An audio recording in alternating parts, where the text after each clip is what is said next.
करमाळा तालुक्यातील खांबेवाडी इथं राजमाता पुण्यश्लोक अहिल्यादेवी होळकर प्रतिष्ठान संचलित श्री संत ज्ञानेश्वर माऊली गोशाळेत मुख्यमंत्री देवेंद्र फडणवीस यांच्या अभिष्ट चिंतन सोहळ्यानिमित्त देशी शुद्ध गोवंश संवर्धन दिन साजरा करण्यात आला।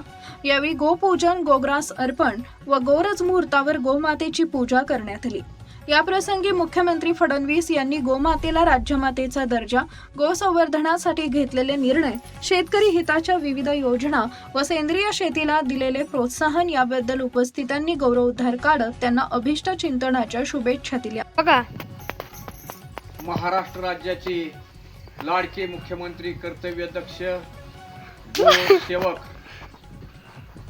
श्री देवेंद्र फडणवीस साहेब यांच्या वाढदिवसानिमित्त आज राजमाता पुण्यश्लोक अहिल्यादेवी होळकर प्रतिष्ठान खांबेवाडी संचलित श्री संत ज्ञानेश्वर माऊली गोशाळा या ठिकाणी शुद्ध गोवंश संवर्धन दिन या निमित्त व मुख्यमंत्री देवेंद्र फडणवीस यांच्या वाढदिवसानिमित्त गोपूजन व गोग्रास या ठिकाणी आयोजित करण्यात आलेले आहे।